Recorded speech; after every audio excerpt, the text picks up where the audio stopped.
Hello friends, అందరికీ నమస్కారం. Welcome back to our channel.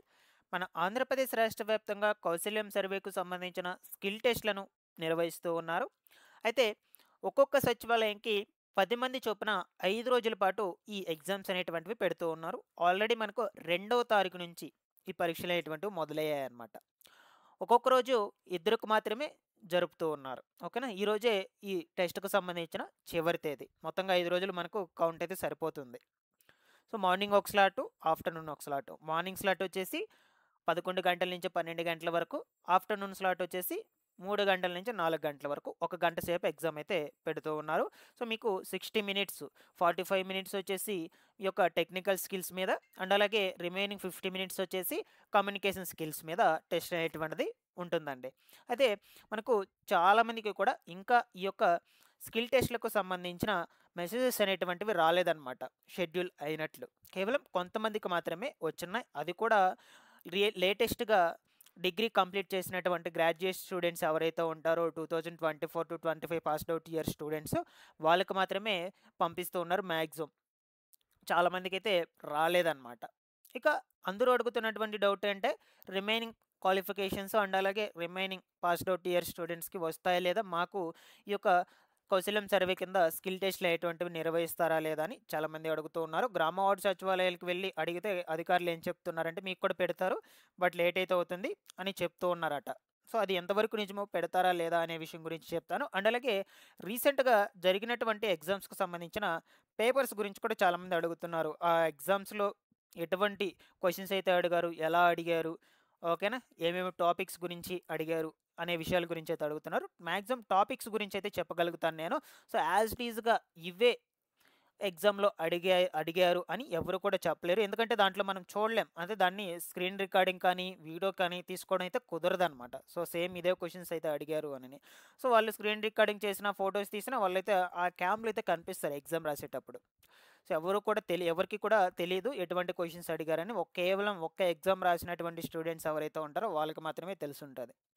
So, చాలామంది అడుగుతూ ఉన్నారు. మాకు ఎగ్జామ్‌లో అడిగినటువంటి క్వెషన్స్ యాజ్ ఇట్ ఈస్‌గా అవే చెప్పండి అనైతే అడుగుతున్నారు. యాజ్ ఇట్ ఈస్‌గా ఎవరు కూడా చెప్పలేరు. ఎందుకంటే వాటెవరిని కూడా రికార్డ్ చేయలేరు. ఫోటోస్ కూడా ఇన్ కేస్ ఫోటోస్ తీసినా కూడా ఎగ్జామ్ అయితే క్యాన్సిల్ అయిపోతుంది వాళ్ళకి స్టూడెంట్స్‌కి. అందువల్ల మీకు కేవలం ఈ మోడల్‌లో అయితే ఉంటాయి. ఈ విధానంలోనే మీకు అడుగుతారు అనే వివరాల గురించి అయితే చెప్పగలుగుతాను నేను. నేను ప్రీవియస్ వీడియోస్‌లో కూడా అదే చెప్పాను. యాజ్ ఇట్ ఈస్‌గా ఎగ్జామ్‌లో అడిగే వాటినైతే కూడా చెప్పలేమనమాట. ఎవరు కూడా చెప్పలేరు. ఓకేనా? సో, ఈ వీడియోలో కూడా చూపిస్తాను ఏమేం టాపిక్స్, ఎటువంటి క్వెషన్స్ వస్తాయి, ఆ వివరాల గురించి. మీరు జస్ట్ చూసి పెట్టుకోండండి. ముందు ముందు రోజుల్లో మీకు యూజ్ అవుతుంది ఖచ్చితంగా. ఎందుకంటే రిమైనింగ్ క్వాలిఫికేషన్స్ కలిగినటువంటి వాళ్ళందరికీ కూడా పెట్టాలి కాబట్టి, ఒకవేళ పెట్టినట్లయితే మీకు యూజ్ అవుతుంది. ఏమేం టాపిక్స్ ఉంటాయి, ఏ విధంగా మీకు అడుగుతారు, ఈ వివరాల గురించి అయితే తెలుస్తుంది కాబట్టి, నేను జస్ట్ మీకు చెప్తాను. మీరందరూ కూడా నోట్ చేసి పెట్టుకోండి. లేదు అనుకుంటే మన టెలిగ్రామ్ ఛానెల్‌లో కూడా పోస్ట్ చేస్తాను ఈ పీడిఎఫ్స్‌ని. సో, మీరు ఆ టెలిగ్రామ్ ఛానెల్‌లో కూడా జాయిన్ అయితే అవ్వండి. డిస్క్రిప్షన్‌లో అయితే లింక్ పెట్టినాను. ఎండ్ వరకు వీడియోని చూసి లైక్ చేసి అందరికీ కూడా షేర్ చేసేయండి. ఇక లేట్ చేయకుండా టాపిక్‌లో గనుక వచ్చేసినట్లయితే తొలుత మీరు ఈ కౌశల్యం సర్వేకి సంబంధించిన రిజిస్ట్రేషన్స్ అయితే చేసుకోవాలన్నమాట. ఇక్కడ చూడొచ్చు. ఫర్ ఎగ్జాంపుల్‌గా ఫర్ గ్రాడ్యుయేట్స్ ఇక్కడ మనము ఈ 3 ఆప్షన్స్‌లో ఒకటి సెలెక్ట్ చేసుకోవాలన్నమాట. ఈ ప్లాట్‌ఫార్మ్ మనకు ప్రభుత్వము కొత్తగా తీసుకురావడం అయితే జరిగింది. గవర్నమెంట్ వెరిఫైడ్ ఆపర్చునిటీస్ అన్నమాట. Secure profile management, real time application tracking, professional networking tools use చేసి దీన్ని చేయడం అయితే జరిగింది. ఇది వచ్చేసి మనకు ఒక జాబ్ పోర్టల్ లాగండి. లైక్ ఎలా అంటే నౌకరీ జాబ్ పోర్టల్ ఎలా ఉందో సేమ్ అదే విధంగా బట్ ఇది గవర్నమెంట్ బిల్డ్ చేసి తీసుకొచ్చిన వెబ్‌సైట్ అన్నమాట. ఇందులో మీ యొక్క రిజిస్ట్రేషన్ అంటే మీ డీటెయిల్స్‌తో రిజిస్టర్ అయ్యి మీ రెజ్యూమే మొత్తం కూడా అప్లోడ్ చేసి ఉన్నట్లయితే సో మీకు మీ యొక్క క్వాలిఫికేషన్ మీ స్కిల్స్ మీద బేస్ చేసుకుని ఎటువంటి జాబ్స్ ఉన్నా కూడా మీకు అప్డేట్ అయితే వస్తూ ఉంటాయి. మీరు చెక్ చేసుకుంటూ ఉండొచ్చు. ఫస్ట్ దీన్ని వచ్చేసి మీ పర్సనల్ డీటెయిల్స్ మొత్తం కూడా ఇచ్చి అకౌంట్ అనేది సెటప్ చేసి పెట్టుకోవాలన్నమాట. సో, ఇక్కడ మీ ఆధార్ నంబర్ ఎంటర్ చేసుకొని ఆధార్ నంబర్ వెరిఫైడ్ అవ్వగానే దాని తర్వాత అకౌంట్ సెటప్‌లోకి అయితే వెళ్తే అకౌంట్ సెటప్‌లో మీ డీటెయిల్స్ మొత్తం కూడా అడగడం జరుగుతుంది. ఒక సెకండ్. ఇక్కడ చూడొచ్చు. సో, ఇది మనకు ఈ యొక్క నౌకరీలాగా ఒక జాబ్ పోర్టల్ వెబ్‌సైట్ అనమాట. ఇది గవర్నమెంట్ తీసుకొచ్చినటువంటి వెబ్‌సైట్. ఇందులో మీరు ఫస్ట్ రిజిస్టర్ అవ్వాలి. మీ పర్సనల్ డీటెయిల్స్ మొత్తంతో కూడా అకౌంట్ సెటప్ చేసుకొని, ఇక్కడ ఆధార్ నెంబర్ ఎంటర్ చేసుకొని వెరిఫై చేసుకున్నాక దాని తర్వాత మీ డీటెయిల్స్ మొత్తం కూడా ఎంటర్ చేసి రెజ్యూమే కూడా దీంట్లో అప్లోడ్ చేసుకోవచ్చు. రెజ్యూమే కూడా ఒకటి చేసి పెట్టుకోండి మంచిది. చేసి దీంట్లో అయితే అప్లోడ్ చేయండి. సో మీకు మీ యొక్క స్కిల్స్ రిలేటెడ్ జాబ్స్ ఏమన్నా వచ్చినట్లయితే మీకు అప్డేట్ అయితే వస్తూ ఉంటుంది. సో నేనైతే చూసాను, నా ఆధార్ నెంబర్ అయితే ఇక్కడ తీసుకోలేదు. మీరు ఒకసారి ట్రై చేయండి. ఏమైనా డౌట్స్ ఉన్నా కూడా కమెంట్ సెక్షన్లో అయితే అడగండి. ఓకేనా? సో ఇదండి రిజిస్ట్రేషన్కి సంబంధించిన ప్రాసెస్. ఇక ఎగ్జామ్స్లో ఇప్పుడు జరుగుతున్నటువంటి ఎగ్జామ్స్లో ఏ విధమైనటువంటి టాపిక్స్ అడుగుతున్నారు అంటే ఇక్కడ మీరు స్క్రీన్ మీద అయితే గమనించవచ్చండి. నేను మ్యాక్సిమం టాపిక్స్ గురించి అయితే చెప్పగలుగుతాను. సో యాజ్ ఇట్ ఈజ్ ఏ క్వశ్చన్స్ అడిగారు అని అయితే చెప్పలేము, ఎవరు కూడా చెప్పలేరు. ఎందుకంటే అవి రికార్డింగ్ చేయలేము, ఫొటోస్ కూడా తీసుకోలేము అనమాట. అందుకొరకు చెప్తున్నాను. సో మెయిన్ మనకు అర్థమెటిక్ రీజనింగ్ నుంచి, క్వాంటిటేటివ్ యాప్టిట్యూడ్ నుంచి 5 క్వశ్చన్స్, టెక్నికల్ గురించి, టెక్నికల్ అసెస్మెంట్ కాబట్టి టెక్నికల్ గురించి 10 క్వశ్చన్స్ అయితే అడుగుతారు. కంప్యూటర్ నాలెడ్జ్ గురించి 5 క్వశ్చన్స్, సైకోమెట్రిక్ నుంచి 5 క్వశ్చన్స్. ఇక ఈ యొక్క కమ్యూనికేషన్ పార్ట్లో వచ్చేసి మనకు మీ యొక్క స్పీకింగ్ స్కిల్స్ని టెస్ట్ చేస్తారనమాట. ఏదైనా ఒక టాపిక్ ఇచ్చి దాని గురించి మాట్లాడడం కావచ్చు, దాని తర్వాత వాళ్ళు ఒక వాయిస్ వినిపించి దాన్ని మీరు మిమ్మల్ని రిపీట్ చేయమని చెప్పడం కావచ్చు.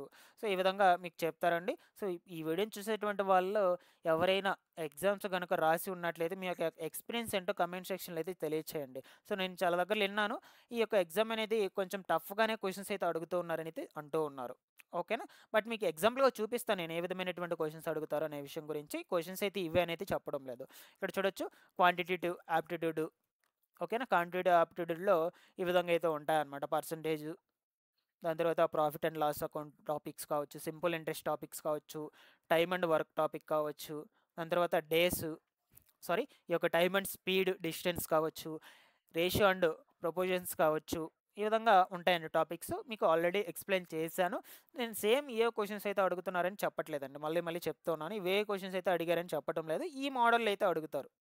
సో మీరు ఎగ్జాంపుల్గా ప్రాక్టీస్ చేసుకున్నారంటో, సో సేమ్ ఇదే మోడల్లో వచ్చిందనుకో క్వశ్చన్స్, సో అప్పుడు మీరు ఈజీగా ఈ మోడల్లో క్యాలిక్యులేషన్ చేసుకొని పెట్టుకోవచ్చు అనమాట, ఆన్సర్ పెట్టుకోవచ్చు. అందుకని చెప్తూ ఉన్నాను. సో నెక్స్ట్ వచ్చేసి రీజనింగ్ నుంచి చూడొచ్చు. నంబర్ సిరీస్ నుంచి అడుగుతారు, ఆల్ఫాబెట్ సిరీస్ నుంచి. ఓకేనా? దాని తర్వాత బేసిక్ కంప్యూటర్ నాలెడ్జ్ చూడొచ్చు. చాలా ఈ యొక్క మెమొరీ గురించి కావచ్చు, స్టోరేజ్ డివైసెస్ గురించి, ఇన్పుట్ డివైసెస్ గురించి, అవుట్పుట్ డివైసెస్ గురించి, ఇంటర్నెట్ గురించి, సిపియూస్ గురించి, ఈమెయిల్, ఈ టాపిక్స్ గురించి అయితే రిలేటెడ్గా అడుగుతారండి క్వశ్చన్స్ ఖచ్చితంగా. ఇక సైకోమెట్రిక్ టెస్ట్ గురించి చూసుకున్నట్లయితే సైకోమెట్రిక్ టాపిక్లో వచ్చేసి లాజికల్ ప్యాటర్ను, బిహేవియర్ గురించి అడగొచ్చు, పర్సనాలిటీ గురించి అడగొచ్చు, అబ్స్ట్రాక్ట్ రీజనింగ్ గురించి, వెర్బల్ రీజనింగ్ గురించి. ఓకేనా? ఈ టాపిక్స్ గురించి మ్యాక్సిమం అడిగేందుకు ఛాన్స్ అయితే ఉండొచ్చు అండి మీకు ఈ సైకోమెట్రిక్. ఇందులో వచ్చేసి దీని నుంచి 5 క్వశ్చన్స్ అయితే వస్తాయన్నమాట సైకోమెట్రిక్ నుంచి. సో మీకు వే క్వశ్చన్స్ అయితే అడుగుతారని చెప్పడం లేదండి, మీరు జస్ట్ చూసి పెట్టుకొని ప్రాక్టీస్ చేసుకుంటూ ఉండండి. మీకు యూట్యూబ్లోకి వెళ్తే బోల్డ్ వీడియోస్ అయితే దొరుకుతాయి ఈ టాపిక్స్ గురించి రిలేటెడ్ వీడియోస్ అని అడిగితే బొచ్చబోల్డ్ ఈ వీడియోస్ అయితే ఇస్తుందన్నమాట యూట్యూబ్. దాంట్లో మంచిగా ఒకటి చూస్ చేసుకొని ప్రాక్టీస్ చేసుకుంటూ ఉండండి. ముందు రోజుల్లో మీకు ఎగ్జామ్స్ అనేటువంటి కండక్ట్ చేసినట్లయితే కొంచెం ఈజీ అవుతుంది ఎగ్జామ్ అనేటువంటి దాన్ని క్రాక్ చేయడానికి. అందుకొరకు చెప్తున్నాను, ముందస్తుగానే కొంచెం ప్రిపేర్ అయితే అవుతూ ఉండండి. అప్పటికప్పుడు అన్నీ కూడా ఎత్తుక్కోకుండా కొంచెం జాగ్రత్తగా ప్రిపేర్ అయితే అవుతూ ఉన్నాను గాయ్స్. మీకు ఎప్పటికప్పుడు అప్డేట్ అయితే తెలియజేస్తూ ఉంటాను. ఈరోజు ఎట్టకెళ్ళకి లాస్ట్ అయితే అయిపోతుంది. మళ్ళీ ఏమన్నా ఎగ్జామ్స్ పెడతారా అంటే నేను అప్డేట్ అయితే ఇస్తూ ఉంటాను. మీరు ఖచ్చితంగా మీ యొక్క గ్రామ వార్డు సచివాలయం, మీరు ఎక్కడైతే ప్లేస్ ఇచ్చి ఉంటారో, ఎక్కడైతే రిజిస్ట్రేషన్ చేసుకో ఉంటారో ఆ ప్లేస్కి వెళ్ళి ఆ గ్రామ వార్డు సచివాలయంకి వెళ్ళి ఎగ్జామ్ అయితే రాయవలసి ఉంటుంది. సో లేదు మేము బయట ఊరిలో ఉన్నాము వర్చువల్గా రాయొచ్చు అంటే అలా కుదరదు. గ్రామ వార్డు సచివాలయం అధికారులు వాళ్ళ యొక్క పర్సనల్ పీసీస్లోనే అంటే సచివాలయం పీసీస్ ఏవైతే ఉంటాయో దాంట్లోనే ఎగ్జామ్ అయితే పెడుతున్నారు కాబట్టి మీరు అక్కడికి వెళ్ళి ఎగ్జామ్ అయితే అటెండ్ అవ్వాల్సి అయితే ఉంటుంది. అక్కడ రాయాల్సిందే ఉంటుందన్నమాట. అక్కడ రాస్తేనే దానికి వ్యాలిడ్ ఉంటుంది, గుర్తుపెట్టుకోండి. చాలామంది అడుగుతున్నారు మేము బయట ఉన్నాము, మాకు ఎగ్జామ్ అనేటువంటిది మా ల్యాప్టాప్లో పర్సనల్గా వర్చువల్గా రాయొచ్చు అంటే అలా అన్నీ ఏం కుదరదండి. ఖచ్చితంగా గ్రామ వార్డు సచివాలయంకి వెళ్ళి రాయవలసి అయితే ఉంటుంది. అండ్ అలాగే మేము ఎగ్జామ్ మిస్ చేసుకున్నాం మళ్ళీ పెడతారంటే అలా పెట్టరు. మీరు ఎగ్జామ్ రాస్తూ ఉన్నప్పుడు మీకు కొన్ని టెక్నికల్ ఇష్యూస్ వల్ల ఎగ్జామ్ అనేది క్లోజ్ అయిపోతే, సెషన్ అనేది క్లోజ్ అయిపోతే అప్పుడు మీకు మళ్ళీ ఎగ్జామ్ పెట్టడానికి అవకాశం అయితే ఉంటుంది. మీరు అసలే అటెండ్ చేయకుండా ఉంటే మీకు మళ్ళీ పెట్టరండి. ఇది కూడా గుర్తుపెట్టుకోండి. సో ఈ విధంగా అయితే ఉన్నాయి ఈ యొక్క వర్క్ ఫ్రమ్ హోమ్ జాబ్స్కి సంబంధించినటువంటి స్కిల్ టెస్ట్లు అయితే పెడతారు ముందు రోజుల్లో కూడా. నేను అంత కన్ఫర్మ్గా అయితే చెప్పలేకపోతున్నాను, ఒక 50-60% అయితే పెడతారు. ఈ రోజుతో వీళ్ళకైతే కంప్లీట్ అయితే అయిపోయాయి. ఓకేనా? చూద్దాం ముందు ప్రభుత్వం అయితే ఎటువంటి నిర్ణయాలు తీసుకుంటుందో. Thanks for watching this one.